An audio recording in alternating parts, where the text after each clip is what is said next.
moving here to the middle of nowhere.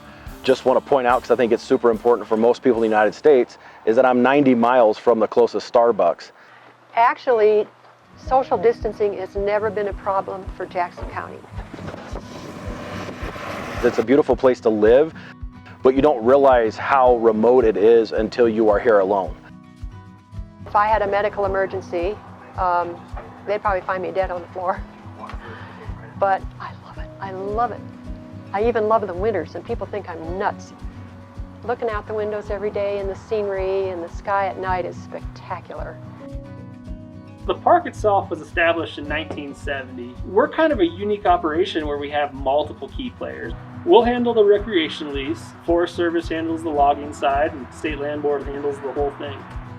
When we initially came up here, most of our racers were blown away with the scenery, and you know, it takes place completely in State Forest State Park. There are just like super iconic parts of the park. We wanted to piece together some awesome peaks, some awesome mountain lakes, and it took about 2 years to find the trails and the old logging roads that we needed. And it was a great project. You know, the park really worked collaboratively with us to put together the vision that we had, and a race was born.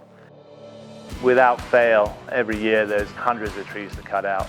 And that's a function of the fact that pine beetle has been through here and ravaged the forest. Typically by late June, we've cut out most of the course. So that's been a great partnership with the park as well, because they have limited resources when it comes to trail maintenance.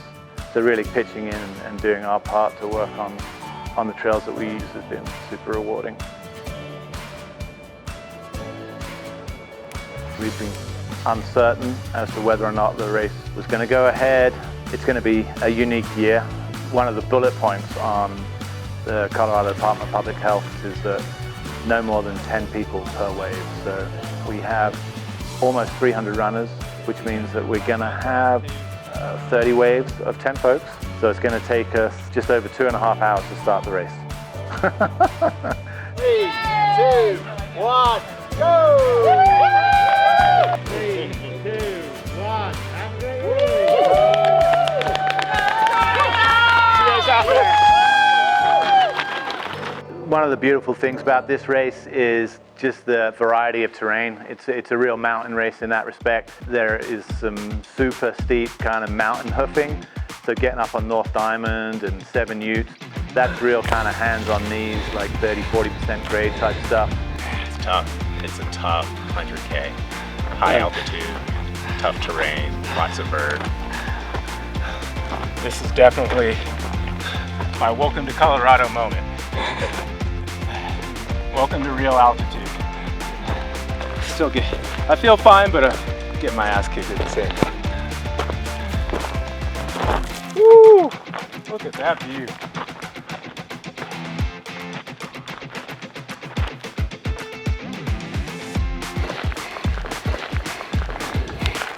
Nick, the sadistic. I am thoroughly convinced, but that's okay. You're rocking it, Reggie. God, all these false peaks. I know. You're like, oh.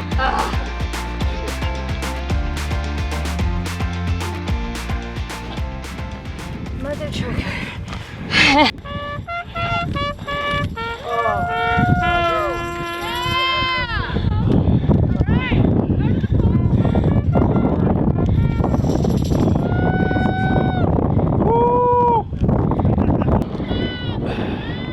What do you think, Reggie? Woo! Toughest climb I've done.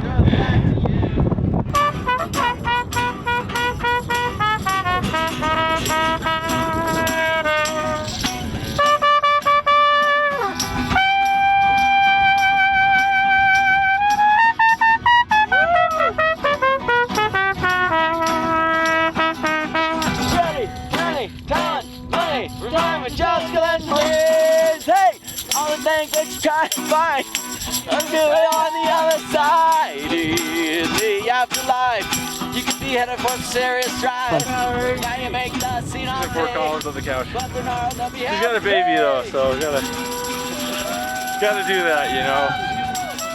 Hey!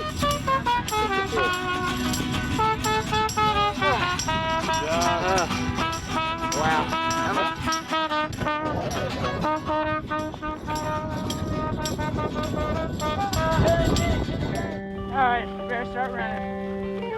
It's very, tough, but everything's well marked. Just exactly as I expected. I mean, I'm not smoking it, but I've survived a few mountain ultras, so pretty happy with that. Just happy to finish these kinds of races.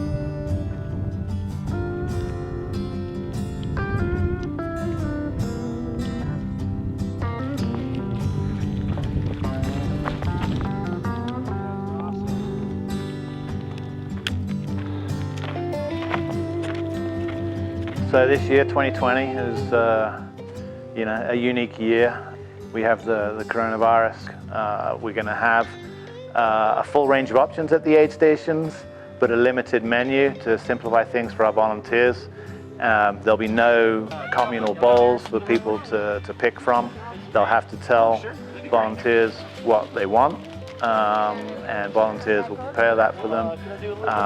They'll take their food and then they'll go off to what we're calling a no mask zone, where they can eat, drink, and then be on their way. But when they're in the mask zone within the aid station, everybody will have their masks on. But we still feel like we're going to have a good mountain community vibe to the race this year, and we're excited about that. Sure. You know, we're not just saying people are got to wear masks and blow it off. It's like, yes, when you come into an aid station, follow these procedures. Trying to, and just reassuring that yes, we're still going to have an awesome experience, but this is how it's going to be different this year, and we want everybody to take that seriously. We get a lot of the families and friends who either stay with us at the yurts or come to the store. We get to talk with them and communicate with them, the pacers, things like that. And I kind of feel like we're in the same boat. We're here to support the race, but we're not putting on the race or running the race.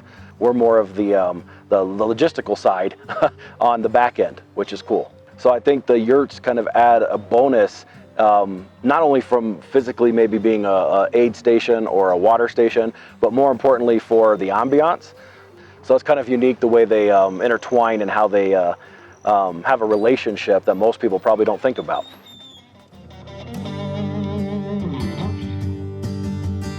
The front half of the course is really the highlight reel. So really, you're inspired by the geography around you. As you start getting more and more tired, the way the course develops, come into the clearly Canadian aid station around 40 miles or so, and that's really when your body is starting to react to the elevation and to the miles you put in, and maybe your stomach's turning a little bit, and so you're dealing with some nausea. But at the same time, you've lost to a certain degree that inspiration that you're getting from the mountains, because you have to get back to the finish. And the way this course is laid out, you're coming back to the finish, you're coming through mud, you're coming through cow pies. It's a long, slow grind down in the valley. But you've got to deal with that, and you've got to get to the finish, and you got to give everything you've got to just kind of grind on, put one foot in front of the other, get to the finish, and have that moment where you've overcome the mountains, the course, and whatever challenges that you may personally be dealing with. This is a moment where you can really kind of put that all out there and achieve. Everybody has been impacted by the coronavirus and COVID-19. From a running perspective, I think that takes kind of a back seat as you're trying to deal with life circumstances. I am a dentist. COVID has profoundly changed our profession. There was a study done by the New York Times, and dentist, dental hygienist, and dental assistant were all in the top 5. Occupational hazard for contracting COVID. Yeah. So we're working in people's mouths all day long. Yep. It's dramatically changed things. For example, we have to change our clothes head to toe between every single patient. We have about 20 people on staff, so to change your clothes every hour, it's a lot of laundry. But I'm just grateful to have a job and to be able to continue helping people and getting people out of pain. My right-hand man, he's been sick twice in 28 years, otherwise he'd come to work. He has to crawl, but this last time he got so sick they flew him out of here in a helicopter. And his sugar level was unregisterable on any machine. It was so high. And that'd kill you. And what I hear, he should have been dead, and he'd come that close to it. Well, they got his sugar level back down. 2 days later, they checked him for COVID, and damn it, he had COVID. He had been in the hospital for 2 months now with tubes in his respirator and all that stuff. In fact, I just called this morning. They're supposed to take the tubes out of him today. That's another reason there aren't any logs in here, because that guy works every day. But that's his machine. He has run that thing ever since he started helping me, and I'm not going to put another man on it. I ain't going to do it. So I'm going to wait for him. Got enough respect for that guy that want him to do it. I think that we're going to have to be resilient to get through this. It's an endurance sport. It's not going to be over anytime soon. I think it's probably going to be something that we're dealing with for years to come. But I feel most alive when I'm running. Like even when I'm in pain and like my lungs are burning and my legs hurt and my joints are screaming, I feel like that overcoming that on the trail helps me overcome things in my everyday life.